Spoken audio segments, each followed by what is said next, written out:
Good day, everybody. It is currently the 18th of March 2012, and out here in Australia, we have been talking about Cyclone Lou out here the last several days. Well, it has landfall now, moving over Western Australia, and really limited damage been reported out across the coastlines there. To Port Hedland, only minor or superficial damage kind of being coming out of there. Really, the significant place has a limited population, therefore a limited amount of people that were affected by the severe wind. So really fantastic news coming out of there. Still have not seen any reports of any injuries or deaths as well. So with a Category 4 landfalling cyclone, we can really take that as a blessing. But really, I do want to talk about the remnant tropical low out here that is currently spinning around Queensland. We did talk about this making landfall last week, actually, out here across the top end. Well, that did move across the top end and then reformed up here in the Gulf, and now it's continuing to push off here towards the east and bringing some very heavy rain totals out there across Queensland. If we pull up the WMO here and just look at some of these totals out here, and really if we click on some of these, it actually brings up, I mean, look at this, 96 millimeters of rainfall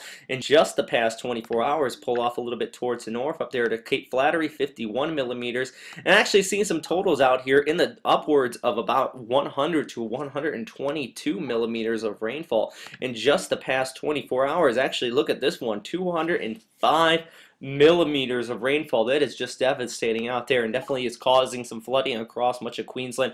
Actually, flood warnings have been already posted by the Bureau of Meteorology up and down the coastline here, across the tablelands and over towards the west coast there, especially in some of these low-lying rivers are really starting to swell up from these heavy rains. And that's actually being even stated here on the Bureau of Meteorology's warning for this cyclone that continues to spin around here in the Gulf. It's saying a separate severe weather warning is currently being posted for the Northern Territory, but that also does extend over towards Queensland, where there is this severe weather that's continuing to linger in the region. But gale warning still in effect up and down the coastline here, and definitely still going to be seeing these gusty winds. But as I already noted, the rain is going to be the main problem here. And just look at this radar imagery coming out of Cairns here. This is a 512 kilometer composite, so got some other radars here, so it's allowed to extend all the way out towards the west coast here on the imagery. But look at this real thick cell here just towards the south of Cairns. That's dropping some very heavy rainfall. Actually, look at this, compare about to up to those yellows and reds there. That's a moderate to heavy rainfall coming out of that cell right in there,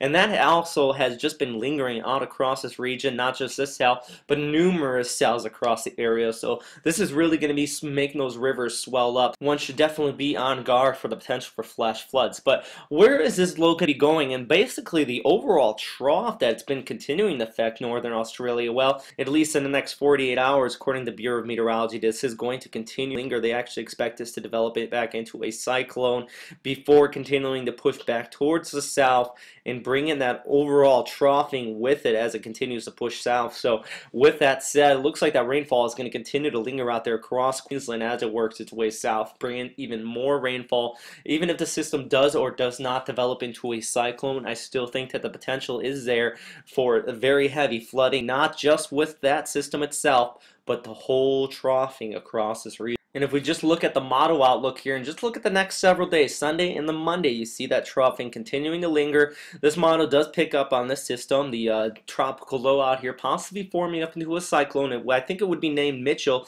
if it does form up here, but as we go into the next several days, it starts to push towards the south. Obviously, we weaken overland, but while it weakens, it's going to be dropping all of its energy right there across Northern Australia or the Northern Territory there and Queensland, bringing heavy rainfall and flooding. So definitely a very dangerous situation here in the coming days for the people out there, and definitely be need the alert for the potential for flash floods. So please continue to check back with the Bureau of Meteorology on that matter. And also back here at Western Pacific Weather, I should have another update here tomorrow on these floods affecting the region there as well. And also, if you're looking for an update on the northern hemisphere, I am continuing to watch troughing out there just around the Philippines and the potential for a weak tropical depression possibly forming up here by midweek. So please continue in for that.